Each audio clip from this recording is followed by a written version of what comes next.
estoy segura si vamos a tener mecheros o una manta como la del agitador, o sea, eso lo veremos en el agua a ver qué material nos dan. En el caso de usar un mechero, dice colocar un mechero bajo un trípode metálico y colocar una tela metálica, etcétera. Si nunca hicieron esto y no saben qué quieren decir todas estas cosas, no se preocupen que les vamos a ayudar el martes, pero es armar un dispositivo para calentar agua. Básicamente esto es lo que nos está diciendo acá entre paréntesis. Entonces la idea es, agarro un vaso de precipitados, pongo 50 mililitros de agua aprox y peso, y pongo eso a calentar. Cuando la temperatura llega más o menos a 60 grados, en negrita, controlar la temperatura con el termómetro adecuado. ¿Por qué? Porque 60 es más que 50, entonces si uso el otro lo voy a romper. Cuando llego más o menos a 60 grados, pongo el agua dentro del termo. Y tapo el termo y enciendo el agitador y pongo el termómetro, el que se puede, a medir ahí, a ver qué va sucediendo con el sistema. ¿Sí? Y fíjense una cosa, después de haber hecho eso, nos dice, pese nuevamente el vaso de precipitados mojado y obtenga por diferencia la masa de agua agregada. ¿Por qué hacemos eso?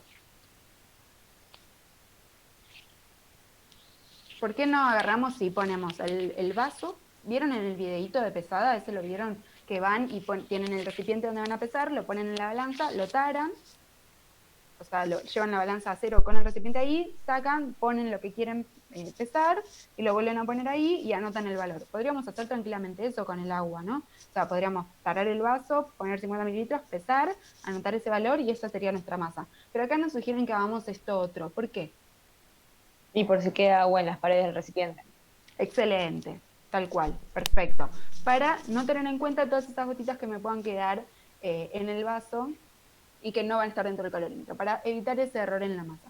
Otro, otro error que me parece que puede ocurrir si se cuelgan y dejan mucho rato calentando es que se les evapore parte del agua, ¿sí? Porque, o sea, no colgar, cuando llego a 60 ya lo voy tirando y voy tapando, ¿sí? Porque si lo dejo mucho rato calentando también se me puede evaporar y estoy perdiendo parte de la masa, que eso es otra fuente de error que podría tener, ¿sí?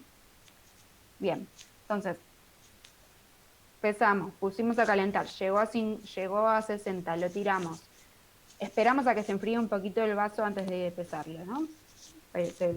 No pesemos las cosas calientes. Vamos, pesamos, tenemos la masa 1 y tenemos ya el agua caliente agitando dentro del termo. Entonces, controlamos la temperatura con el termómetro de 0 a 50. Cuando se verifica que está en 50 grados o menos, cambio el termómetro por el posta, por el de 0 a 50, que es el que vamos a utilizar para medir temperaturas en función del tiempo.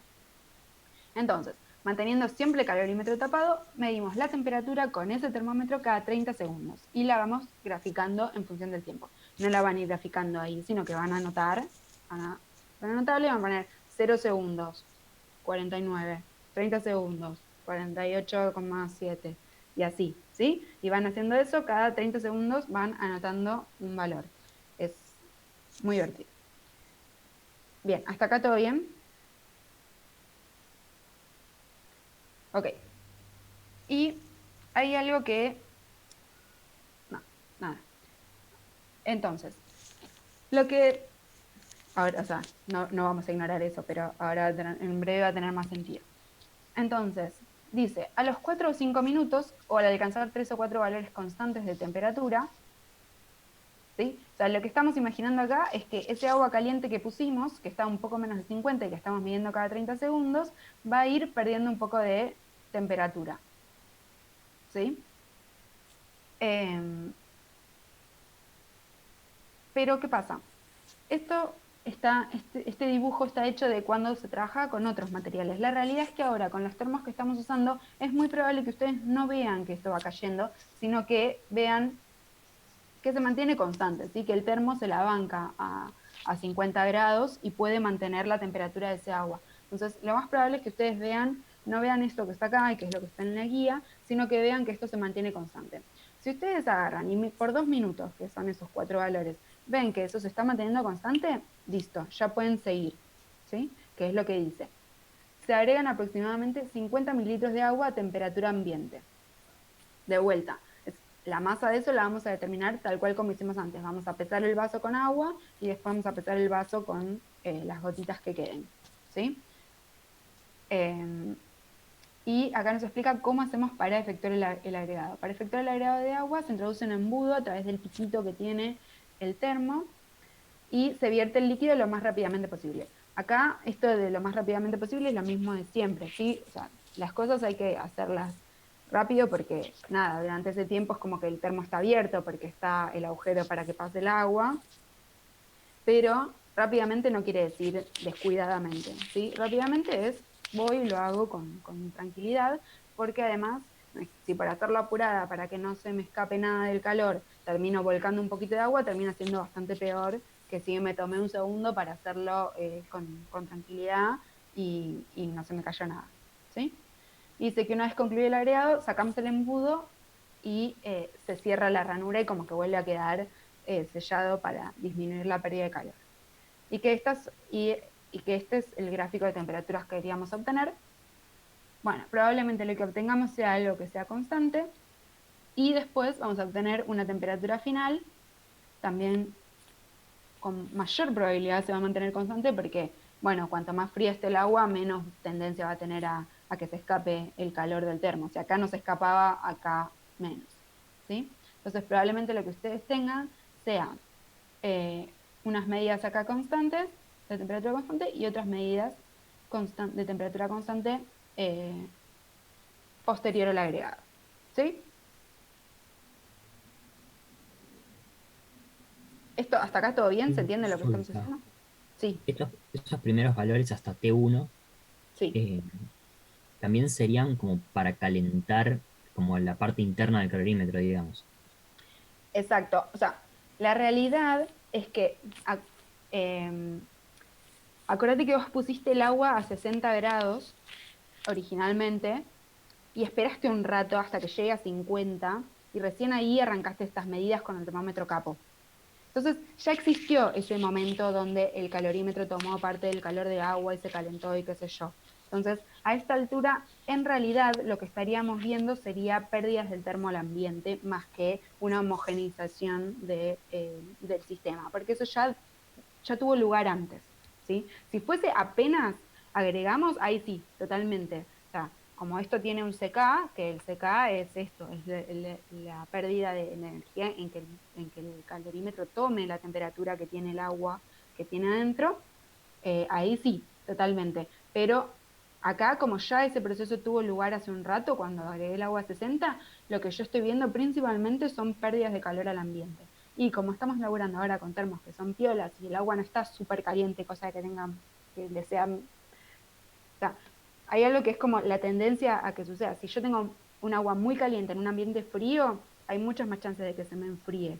¿Sí? Si yo tengo agua moderadamente caliente en un lugar que no hace tanto frío, que no hay una diferencia de temperatura tan grande entre el ambiente y el termo, menos chance todavía. Y este agua no está tan caliente, está a 40 y largos grados. ¿Sí? Entonces, probablemente, ojalá tengamos así como constante la temperatura. Digo ojalá porque nos ahorramos una cuentita muy fácil, pero yo siempre quiero ahorrar cuentitas. Eh, bien, ¿hasta acá todo bien? Una consulta, una vez que agregamos el agua a temperatura ambiente y bueno, volvemos a medir por cuánto tiempo medimos. No, sí, me dis 3 minutos, o sea, teóricamente tenés Más que o tener menos al todas. mismo tiempo que vengo, o sea, más o menos repito lo mismo que antes, ¿no? Que o sea, un par de minutos y si no, hasta tener 3 o 4 valores constantes. Exacto. Acá la realidad es que ya hasta está dibujado constante, porque esto sí ya está bastante más frío y hay menos chance todavía de que se pierda. O sea, muy probablemente van a medir 4 o 5 puntos, van a ser todos constantes, listo. Ahí terminó todo. ¿Sí? Y nos dice, importante, antes de introducir el agua a temperatura ambiente en el calorímetro, se debe medir su temperatura con el termómetro, pues este será el valor de T2 que se empleará para los cálculos. ¿Se acuerdan del ciclo? ¿Y se acuerdan que les dije, nos falta un valor? ¿Se acuerdan que estaba delta T1, delta T2 en la expresión de CK? Nos falta un valor y estamos complicados. Justo este valor es como el más facilito, porque bueno, vuelvo a medir el agua a temperatura ambiente, ¿cuán distinto puede ser? a la temperatura ambiente que había hace 10 minutos, pero idealmente no hay que hacer eso y hay que medir las cosas que estamos usando en el momento que las estamos usando. Entonces, antes de introducir el agua, obviamente registro su temperatura. Y lo que nos dice es que también se debe registrar el tiempo en el cual se realiza el agregado del agua, ya que este valor se empleará para extrapolar en el gráfico de T1 en caso de no haber alcanzado 3 o 4 valores constantes. ¿Qué quiere decir esto? Yo creo que no nos va a ocurrir, pero por las dudas es importante aclararlo. Fíjense una cosa. Acá está graficado TA, que es el tiempo agregado, ¿sí? ¿Por qué no hay puntos acá, en esta zona, alrededor de TA?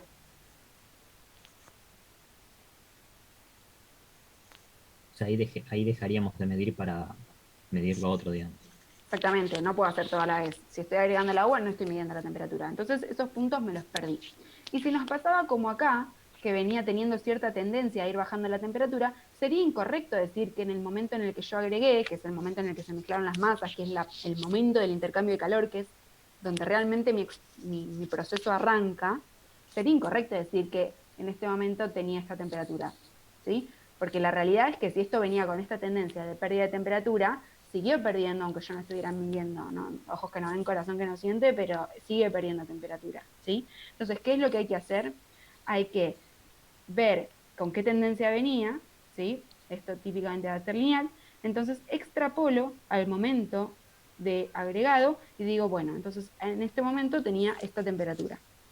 Y eso es lo que uso como temperatura 1, ¿sí? Como temperatura de la masa de agua que está dentro y del calorímetro para el ciclo. ¿Se entiende? ¿Sí? Bien.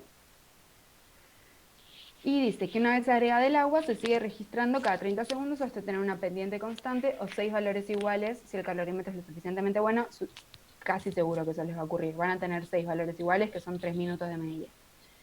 Estos datos se emplearán para obtener el valor de temperatura final, ¿sí?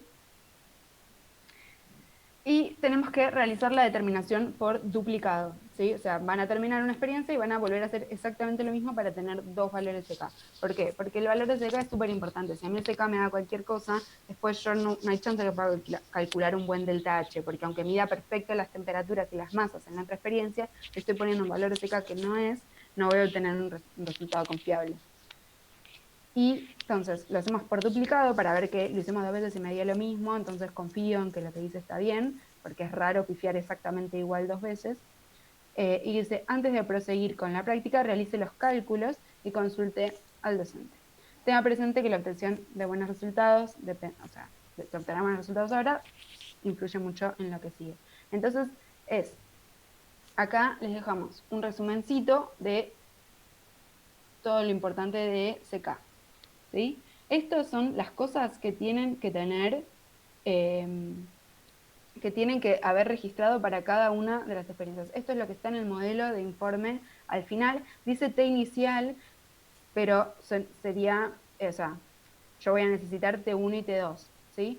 Esta sería, lo que yo puedo anotar ahí en la tablita en el momento es la T2 y la T1 es la que voy a tener en el gráfico, ¿sí? Pero las que yo necesito son T1 y T2. T final más A1 más A2. Y con eso voy a poder calcular el CK usando esta fórmula que está acá. Entonces, llévense ya la fórmula, ya despejado, ya como todo muy listo para no perder tiempo en ponerme a despejar en el momento cómo era que se calculaba CK con estos datos y poder, apenas terminan, ya calcular rápido el CK para poder seguir adelante, ¿sí? Y acá hay algo que decía la guía, que lo dice medio al principio, que dice, en el resto de las medidas que haremos, o sea, en las delta H, no debe alterarse el volumen de líquido en el calorímetro, ya que, de otro modo, no podríamos garantizar que no haya cambiado la constante del calorímetro. ¿Eso qué quiere decir? ¿Por qué?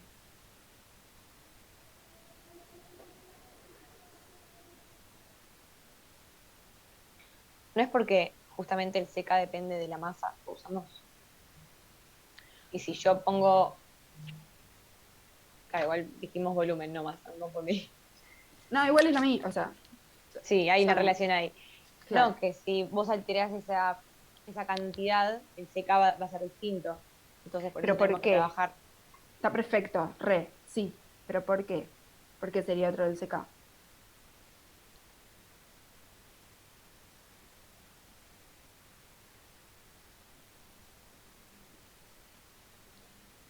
porque fíjense que el CK es la cantidad de calor absorbida o liberado por las distintas partes del calorímetro cuando se aumenta o disminuye su temperatura 1 grado, ¿sí? Es lo que o sea, si yo pongo agua caliente, el termo originalmente estaba a otra temperatura y como todo se va a equilibrar, si yo puse agua a 60, van a tener que estar los dos a la misma temperatura. Entonces se chupa calor ahí para homogeneizar la temperatura del sistema. Pero no es lo mismo si yo tengo el termo lleno hasta la mitad, o sea, si la mitad de las paredes están en contacto con el agua, que si está lleno hasta arriba y está toda la superficie del termo en contacto con el agua. Entonces, para ser consistentes y trabajar siempre en las mismas condiciones, si yo el termo lo llené hasta la mitad, tocando la mitad de la superficie interna, entonces cuando lo uso después, si quiero usar el mismo CK, también lo lleno hasta la mitad. ¿Se entiende? Sí, sí. Bien. Bueno, entonces, fin del CK. Pasamos a la determinación del delta H. Otra vez, esta determinación se hace por duplicado. Y nos dice que pesemos aproximadamente 1 gramo de dióxido de sodio con una aproximación de 0,01 gramos. ¿Sí? O sea que podemos usar una balanza que no hace falta que tenga los 4 decimales, sino con que tenga 2 decimales, la balanza, o sea, no hace falta una balanza analítica, que son las que tenían los 4 decimales, sino con una balanza granataria estamos bien. Dice, en un pequeño recipiente con tapa. Fíjense que acá nos dice ya tenemos que taparlo cuando lo pesamos. Y nos dice que encontraremos al hidróxido de sodio en un desecador cerca de las balanzas. Un desecador es también un pote que está de vidrio, bueno, no sé si siempre es de vidrio, que está tapado, que lo que está haciendo es básicamente aislar a todo lo que está dentro de la humedad del ambiente. Se ponen cosas que chupan la humedad, cosa de que adentro yo tengo un ambiente bien seco, aislado del ambiente húmedo de la vida, ¿sí? Entonces, nos dice que tenemos que taparlo. El hidróxido de sodio está en un desecador y dice, después de pesar, lo volvés al desecador, o sea, lo sacás para pesar y después lo volvés al desecador. Y también tapar el desecador y tu recién. O sea, todo el tiempo tenemos que tratar de aislar al hidróxido de la humedad ambiente. Y se realiza esta operación con rapidez porque se hidrata con facilidad. O sea, me chupa el agua del ambiente. Entonces, si yo lo hago súper lento, lo que voy a estar pesando ahí en realidad no va a ser hidróxido de sodio, sino que va a ser hidróxido de sodio con determinada cantidad de agua. Y otra vez voy a empezar a tener errores por considerar que yo tengo 1 gramo de dióxido de sodio y en realidad por ahí tenía 0,97 gramos. Y el resto era agua. Y nos dice, para orientarnos en cuánto hay que pesar, porque a veces es re difícil saber, me decís 1 gramo y ¿qué es? Una cuchara media, depende mucho de la sustancia. Dice, tenga en cuenta que 1 gramo corresponde más o menos a 10 u 11 lentejas, y son de este estilo las lentejitas de hidróxido de sodio. Son cositas así, bueno, más o menos 10 u 11 les deberían alcanzar. Perdón, ¿Qué pasa? Sí. ¿puedo decir algo? También piensen que ustedes lo que están midiendo es un delta H de hidratación, ¿no? De disolución. Entonces, si el hidróxido de sodio ya está hidratado, no solamente cometemos el error de pesar algo que creemos que es hidróxido de sodio, pero que en realidad está humedecido, ¿no? Ahí ya hay un error enorme. Pero además de eso, ya está hidratado, con lo cual ese delta H, ese calor de hidratación, digamos, ya empezó a producirse ese proceso. ¿Se entiende? Entonces, cuando ustedes lo disuelven, bueno, ese calor que se va a liberar va a ser menos, porque ya hubo una interacción del sólido con agua de hidratación. ¿Se entiende? O sea, son 2 errores los que se cometen ahí si uno toma un hidróxido de sodio ya hidratado.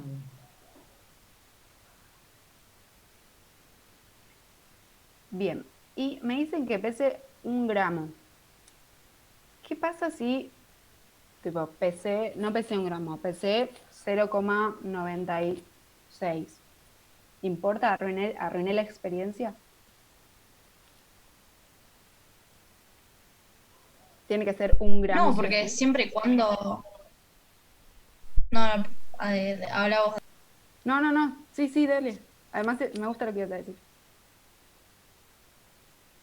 En este caso no es lo mismo porque siempre y cuando anotemos qué es cuál es la masa que que medimos, y teniendo en cuenta de nuevo que habíamos estado trabajando con ácido clorhídrico en exceso, siempre y cuando toda esa medición la tengamos anotada y la usemos en el cálculo final, supongo que irá bien usar 0,96. Exactamente, tal cual como dice Vicky. O sea, ¿qué va a pasar? Si yo puse un poco menos de masa, se va a liberar un poco menos de calor. Entonces, mi temperatura final va a ser un poquito más baja que la que habría tenido si hubiese pesado mayor cantidad. No hay ningún problema, porque todo el experimento va a ser consistente en sí mismo. Pero por eso tengo que registrar muy bien qué medí yo en mi experimento en cada momento. El ácido clorhídrico no está eh, muy en exceso. Entonces, si me paso por mucho, ahí voy a tener el problema de que va a haber hidróxido de sodio que en realidad no va a llegar a ser neutralizado porque no hay clorhídrico para neutralizarlo. Entonces, no me puedo pasar mucho. Pero, sobre todo, si me pasé un poquito por defecto, no va a pasar nada. Después hagan las cuentas de cuánto hay de clorhídrico y cuántos moles son un gramo de hidróxido, para tener una idea de dónde es seguro pesar y no va a pasar nada más que voy a medir una temperatura final ligeramente distinta. ¿Sí? Y ojo que el hidróxido de sodio es muy corrosivo. Entonces, sí, o sea, no debería ocurrir esto, pero usamos guantes para pesarlo y para manipularlo, y si pasa algo hay que meter rápidamente lo que sea que haya estado en contacto en la canilla. ¿Sí? Pero nada, son estas lentejitas que las van a pesar en un recipiente cerrado y no va a pasar nada. Bien, entonces, pesamos el hidróxido. Y ahora lo que vamos a hacer es, esta vez en el sistema no vamos a tener agua adentro del termo, sino que vamos a tener la solución de clorhídrico, ¿sí? Que va a estar agitándose. Pero esta vez no vamos a calentar nada, esta vez todo va a estar a temperatura ambiente. Entonces directamente yo pongo el clorhídrico y el bucito a agitar, mido, dice, introduzca el líquido en el calorímetro que contiene el buzo. Tape y colóquelo sobre el agitador magnético y procure una agitación suave. Repita todo el procedimiento anterior. Tome la temperatura cada 30 segundos hasta obtener 3 o 4 valores constantes. Y claramente vamos a obtener valores constantes muy rápidamente porque todo está a temperatura ambiente. ¿Sí? Entonces, nada se calentó, nada. Entonces, medimos 3 o 4 valores, vemos que todo da perfectamente constante y metemos el hidróxido de sodio que pesamos y teníamos ahí guardadito de la humedad. Tiramos y tapamos rápidamente. Para llegar a la disolución del hidróxido se debe mantener la agitación, pero nadie le iba a parar, así que estamos todos bien. Y de vuelta vamos a medir y anotar la temperatura cada 30 segundos hasta llegar a un valor prácticamente constante. Este proceso sí tiene cierto tiempo, o sea, ustedes van a estar tirando 10 u 11 lentejitas de dióxido de sodio, eso no se disuelve instantáneamente. No es como el caso de mezclar dos aguas a distintas temperaturas que instantáneamente prácticamente, o sea, entre que tapé y qué sé yo, ya ese sistema se homogeneizó y yo casi que el primer punto que mide de temperatura ya está todo constante. Acá, como hay cierto tiempo que tiene que transcurrir hasta que se disolvió todo y qué sé yo, quizás los primeros valores, 2 valores que midan, sean medio raros y después recién se estabilice en un valor constante. Y ese es el valor de temperatura final que tienen que tomar. Y esto que está acá, que es súper importante, que dice, asegúrese de que todo el hidróxido de sodio se haya disuelto, ¿sí? Les va a pasar, pero digo, si ustedes de repente dicen, listo, terminé, ya está, me voy, abro el termo y veo lentejita, fallé, ¿sí? Porque de vuelta, yo cuando hago mi cuenta estoy poniendo número de moles de hidróxido de sodio por delta H. Ese número de moles tiene que ser efectivamente el que se disolvió y que se neutralizó. Entonces, si hay parte que no se disolvió, obviamente no se neutralizó, y estoy teniendo ahí un error, estoy poniendo un número de moles que no es. ¿Se entiende? Entonces, es importante chequear que todo se haya disuelto. Igual, en ese caso, o sea, si nosotros llegamos a que la temperatura es constante, si vemos eso ya sería como garantía de que se haya disuelto todo. Sí, sería rarísimo, honestamente, si vos tenés con un busito en agitación y pusiste hidróxido de sodio que encima siguiera la compatibilidad. Sería rarísimo que no se les haya disuelto, pero nunca está de más chequear. ¿Sí? No creo que les pase. Pero bueno, qué sé yo. Capaz les quedó, esto sí podría pasar, pegado, si la pared estaba medio húmeda, quizás les quedó pegado arriba, digamos. Eso sí me lo imagino que podría suceder y que si midieron muy poquito tiempo porque rápidamente se homogenizó, no haya llegado a caer todo. Sería rarísimo, la verdad.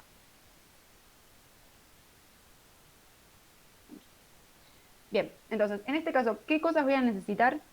Voy a necesitar la temperatura inicial, que es antes de agregar el hidróxido, que es lo que estuve midiendo, que es temperatura ambiente, la temperatura final, que es lo que charlamos recién, la masa de hidróxido que pesé, y no ponemos nada más porque fíjense que me decía que agrego 100 centímetros cúbicos de clorhídrico, ¿sí? Entonces esto lo voy a medir con una probeta y voy a procurar que sean esos, que el menisco esté a la altura de 100, y esa va a ser mi registro del clorhídrico, ¿sí? Y entonces eso van a ser 100 gramos de solución. Y con eso vamos a calcular usando la fórmula que vimos antes del ciclo. Y de vuelta esto es por duplicado, ¿sí? Pero estas son como las diapos donde tienen todo lo que tienen que tener registrado y las cuentas que hay que hacer ahí mismo en el lago. Y por último, ya termino, hay una parte que dice confección del informe, dice confección del informe corresponde a la práctica en el formato indicado en el modelo de informe. Esto obviamente, como charlábamos recién, el modelo es una guía, o sea, todo lo que quieran poner aparte de lo que está sugerido ahí, perfecto, pero lo que está sugerido es como la información mínima que sí o sí tiene que estar. Dice, todos los cálculos, gráficos, ecuaciones, expresiones, todo debe estar en el informe. Dice, no en el cuerpo del mismo, sino en un apéndice al final. O sea, todos estos gráficos de temperatura y qué sé yo, no hace falta que los pongan necesariamente en el cuerpo, sino que puede estar en un apéndice final. Y acá viene lo importante. Para utilizar la ley de Hess, ¿se acuerdan de la ley de Hess? ¿Sí? Que es medio lo que estuvimos charlando, esto de que es función de estado. Entonces, que puedo imaginar el proceso dividido en distintos pasos y la suma de todos esos pasos es igual al delta H del proceso. Para utilizar la ley de Hess, procede de la siguiente manera. Calcule delta H teórico como delta H de disolución más delta H de neutralización obtenido de tablas. ¿Por qué? Porque el delta H que nosotros hicimos fue disolver y neutralizar todo al mismo tiempo, ¿sí? No hicimos una experiencia donde solamente disolvíamos en agua y otra donde ya disuelto en el agua lo mezclamos con clorhídrico a ver los cambios de temperatura. Hicimos todo junto. Pero ese delta H tiene que ser igual a haber hecho las dos experiencias por separado. ¿Se entiende? O sea, la suma de estas dos. Entonces, lo que les sugieren es que vayan a tabla y busquen cuánto vale el delta H de disolución del dióxido de sodio en agua, el delta H en neutralización, y sumen esos dos y lo comparen con el valor que obtuvieron en el ciclo, en el TP, en lo que hicieron ustedes experimentalmente. ¿Sí? Entonces, ustedes para el martes tienen que haber buscado en tablas, en internet. Yo en las tablas que están publicadas en el campus no lo encontré, pero en internet lo encontré. En Google. Busqué ahí qué tablas me aparecían y ahí salió. Pero en las tablas de la materia yo por lo menos no lo encontré. No sé si alguien sabe dónde. No, ¿listo? Pero busquen otras tablas en internet. Y la idea es que ya traigan estos valores, ¿para qué? Para poder tener alguna idea de, bueno, ¿me dio más o menos bien o no? Si esto me tiene que dar 100 y a mí me dio 10, bueno, no me dio bien. Si esto me tiene que dar 100 y me dio 90, redigno para un termo. ¿Sí? Entonces esto ya lo tienen que traer para la vez que viene. Y lo que nos dice es, en todos los casos, suponga que la densidad de las soluciones es 1, que esto es lo que yo les decía hace un ratito, que fíjense que acá yo necesito poner la masa de la solución, que es lo que se calienta. Y la masa de la solución, yo nunca pesé cuánto puse de clorhídrico, pero vamos a asumir que si yo tengo 100 mililitros, porque puse 100 mililitros de clorhídrico y le agregué, eso pesa 100 gramos. ¿Sí? Y también lo que nos dice es que vamos a usar el calor específico, o sea, el CP del agua. ¿Sí? Más allá de que esto es una solución y no es agua pura, al ser soluciones diluidas, no cometemos un error muy grande si decimos que su capacidad calorífica es muy similar a la del agua. ¿Sí? Esto lo vamos, entonces por eso acá directamente ponemos el CP del agua. Y eso es todo.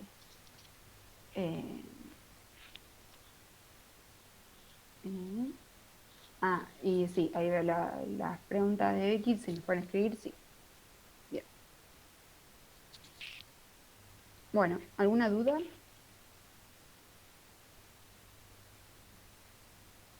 No, yo nada más quería preguntar de curiosidad. ¿Por qué en este caso no podríamos pesar el ácido clorhídrico? No, sí, también se Porque podría ya pesar. tal vez hay algo que... Ok, ok, genial.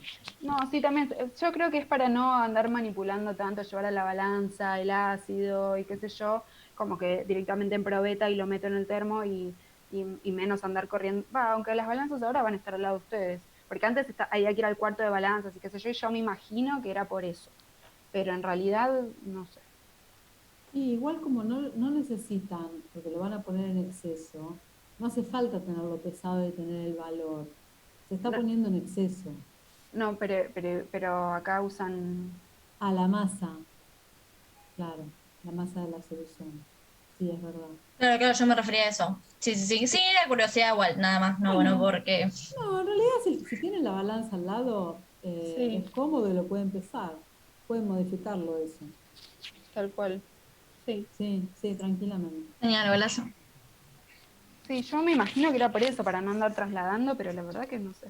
Nunca me lo cuestioné. Claro, porque antes, o sea, imagínate que un turno podía tener 40 estudiantes Claro, y para no estar todos yendo hasta el cuarto de balanzas para pesar la solución. tal cual. Pasa por ahí. Claro, claro. Sí, el error que puedan tener al medir con probeta de 100 mililitros, no, no debería ser tan importante como. Y otra duda, creo que esto es más teórico igual, ya que estamos recordando cosas de termo, yo al menos no veo termos un montón. Sí, Siempre a mí, siempre me agarró la duda, no sé si puedes ir a la diapositiva donde estaba la reacción, la que es troncal para el TP, no la del seca, esta. que igual la del seca también es troncal, pero no importa. No, no, Ahí pero está. sí. Siempre tuve la duda, en general, porque en este caso, viste que habíamos dicho que trabajamos con un poco de exceso de ácido clorhídrico para saber que todo se va a neutralizar. Y siempre me dio curiosidad en ese tipo de casos de por qué en el final, digamos, no se tiene en cuenta o no pesa, digamos, en todo lo que estamos estudiando nosotros, la presencia o la posible presencia de iones cloruro disueltos, ¿sabes? O en el agua también, digo. Porque, nada, es nada más simple curiosidad. No, está perfecto lo que decís y sí, totalmente. Cuando yo tengo, o sea, acá en realidad no va a haber tal exceso, pero eh, en general, si yo tengo una reacción que tengo un reactivo que está en exceso, eso sí lo voy a tener en cuenta en mi ciclo, básicamente porque, o sea, ahora hablo de este caso en particular, pero quiero hablar de lo más general que es lo que vimos en la guía de la unidad 5, que me imagino que es más a lo que viene. Lo que me suele pasar a mí es que cuando yo tengo un reactivo en exceso, lo que pasa es que después ese reactivo queda ahí y como siempre en todos estos ciclos que estuvimos viendo, lo que hacemos es siempre agarrar y hacer una rama donde mantengo la temperatura constante y ocurre el proceso, el que sea, la reacción que sea, y después tengo otra rama donde caliento o enfrío los productos. Cuando yo caliento o enfrío, tengo que tener en cuenta que ahí no tengo únicamente los productos de reacción, sino que también tengo ese reactivo en exceso que no reaccionó y me está chupando parte del calor que podría haber ido para los productos, digamos. Entonces, no logro calentar tanto al sistema como si no hubiese estado ese exceso que me robó parte del calor de la reacción. No sé si me explico.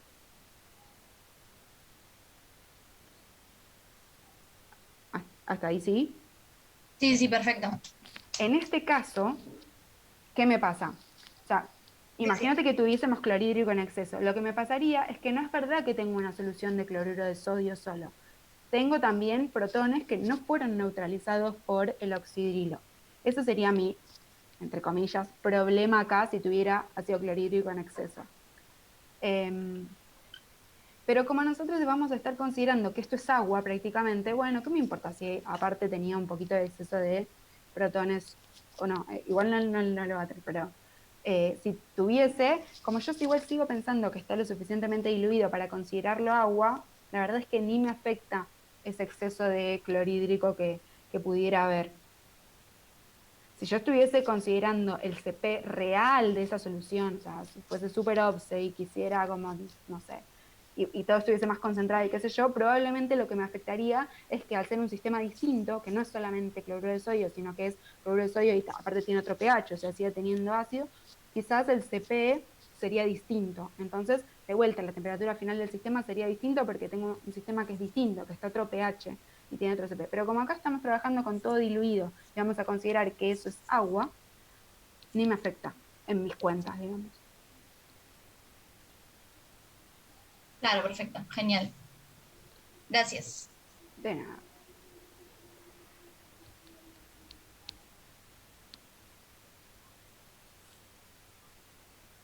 ¿Alguien más? ¿Alguna otra consulta?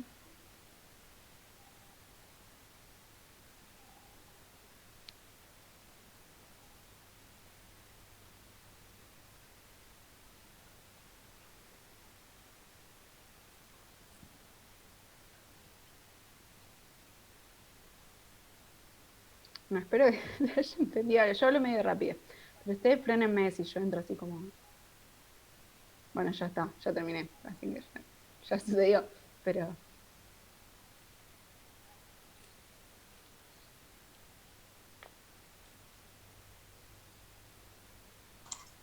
Yo tenía una duda, pero no, o sea, en el recredito que tuvimos en el medio aproveché para, de todo lo que habíamos hablado del informe, ver qué onda las cosas con respecto al mío y tenía una duda de eso, pero no quiero dejar el espacio por si alguien quiere preguntar sobre termo.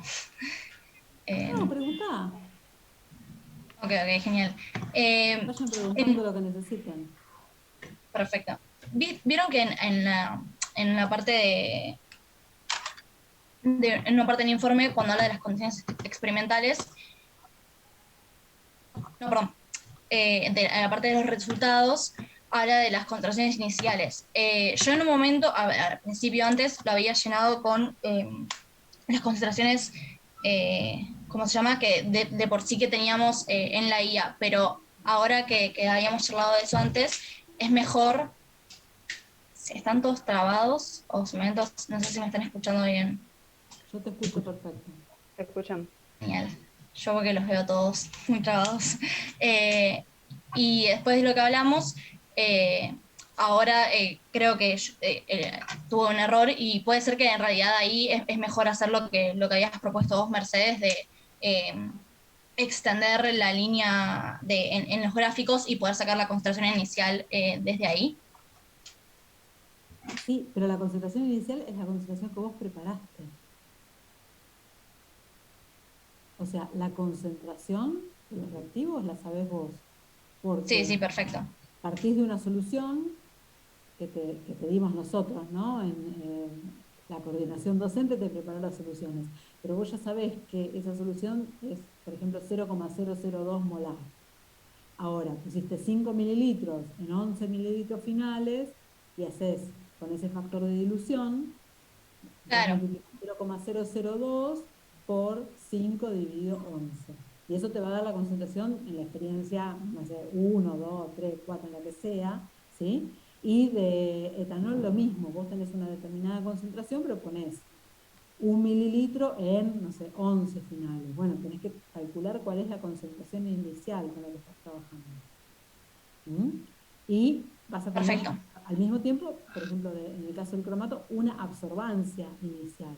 Esa absorbancia inicial no es la que el equipo mide como primer punto, porque ese primer punto va a ser, no sé, a los 10 segundos, porque vos agregaste todos los reactivos, pusiste tu cronómetro, cuando agregaste el último reactivo, agitaste, pasaste a la cubeta, limpiaste las paredes con el papel tisú, pusiste, apretaste el botón y empezaste a registrar. ¿Sí?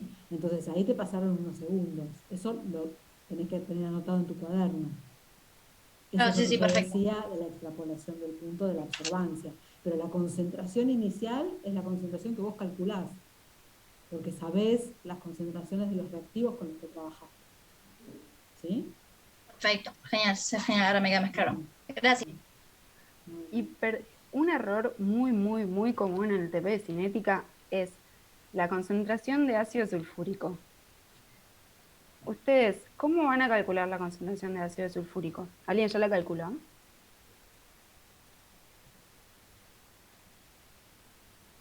Ahí, les mandé al frente. Bueno, pero vieron que agarran y en una de las experiencias ponen 5 mililitros de ácido sulfúrico. Entonces, ¿qué van a hacer? ¿Van a hacer 5 mililitros en 11 finales? ¿Esa es la cuenta que van a hacer?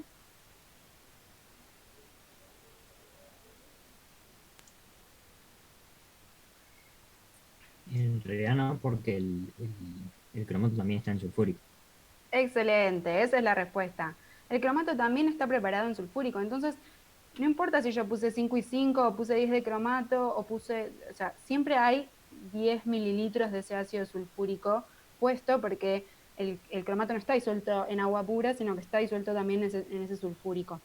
Entonces, por eso la concentración de sulfúrico es la misma en todas las experiencias, porque o puse 5 y 5, o puse 10 y 0, o qué sé yo, pero como esas dos cosas ambas estaban como en sulfúrico, es lo mismo, ¿sí? Es como re común que cuando ponen ahí las concentraciones ponen 0 en la que no agregaron sulfúrico puro, eh, y no, hay que tener cuidado ahí con eso porque a veces no te das cuenta que el dicromato también está preparado en sulfúrico. O sea que la concentración inicial que está en la tablita siempre, o sea, está considerando también la de la solución de cromato. O sea, está implícito ahí en la tablita. Ay, no entendí. Ay, se me trabó, ¿no? No, soy yo que no entendí, No, no se te perdón. trabó, Ah, pero no se entendió muy bien a qué no, iba no, el lo que quería comentario. decir es que la tablita de resultados hay una parte que es concentración inicial del ácido sulfúrico. Sí, Ahí está haciendo referencia a esto que decían de o sea, la que agregamos a la que ya está presente en la solución de cromato. Exactamente. claro. Vos lo que tenés que tener en cuenta es que vas a preparar una mezcla donde pones, por ejemplo, imagínate, 10 mililitros del cromato, pero que está en sulfúrico 4 molar, ¿no? Y después Sí. pones 1 mililitro de una solución de etanol, creo, ¿no? Entonces, vos estás poniendo 10 mililitros de solución de sulfúrico 4 molar en 11 totales. ¿Cuál es la concentración de sulfúrico? 4 molar por 10 dividido 11, que es tu factor de dilución. Claro. Cuando vos haces otra de las experiencias donde pones 5 mililitros del cromato en sulfúrico, 5 mililitros de sulfúrico y 1 mililitro del alcohol, lo que estás haciendo ahí también es poner 10 mililitros de sulfúrico 4 molar en 11 totales. ¿Sí? Claro, sí, sí. Entonces siempre la concentración te va a quedar 3, algo molar en sulfúrico. Ok, Pero va a ser la misma para todas las experiencias. sí, Buenísimo. gracias.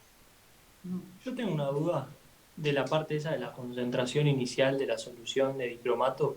Ujú. Porque viste que la de dicromato es 0,002 molar, Sí. pero si consideramos como reactiva el cromato ácido, es el doble por el equilibrio ese Sí, no me que tienen. acuerdo cómo está expresada la concentración. Porque Es creo el que en la cromato. reacción está con el cromato ácido de reactivo. Sí, Ok. en la guía te aclara igual abajo que la Sí, concentración de 0,02 equivale a tanto de cromato ácido. claro. O sea, esa sería la analítica, la inicial. 0,004 o tomamos 0,002 para después hacer la relación con la absorbancia y transformar los Claro. datos a Vos lo que concentración. tenés que mirar es cómo es tu reacción química. ¿Sí? Sí, por Vos eso. estás estudiando la cinética de una reacción química. ¿Cuál es tu reactivo en esa reacción? ¿Sí? Y entonces tenés que expresarlo en función de ese reactivo que interviene en la reacción que estás estudiando. Obvio, ok. ¿Mm? Bien, gracias. No, de nada. Igual, en este caso, si uno es consistente, digamos, es como que da lo mismo tomar una concentración u otra, digamos, del dicromato o del cromato. ¿O me No estoy da equivocando? lo mismo, depende, también depende de qué orden sea la reacción. O sea, si vos querés ver el orden de reacción, te tiene que dar lo mismo, ¿sí?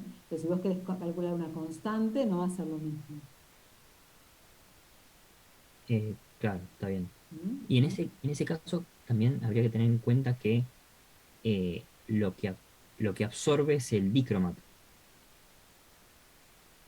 O No no. importa, porque vos en realidad lo que podés pensar es que esa absorbancia va a ser proporcional a la concentración. Ahí ya te olvidás del equilibrio, te olvidás de todo. Vos pensás simplemente que te asegurás que en estas condiciones la absorbancia, que es lo que vos estás midiendo, es proporcional a la concentración de la especie que reacciona. Y ya está. No te compliques por ese lado.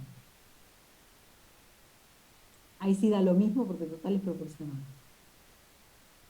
¿Sí?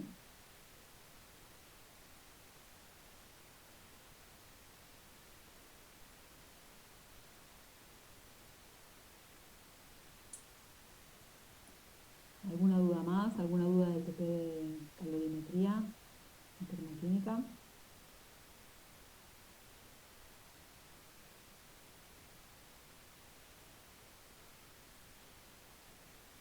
Bueno, si no hay dudas entonces, nos despedimos. Buen fin de para todos y todas y nos vemos el martes. Chiquis. Dale, nos vemos el martes. Muchas gracias por la clase. Chao, chao. Buen fin de semana.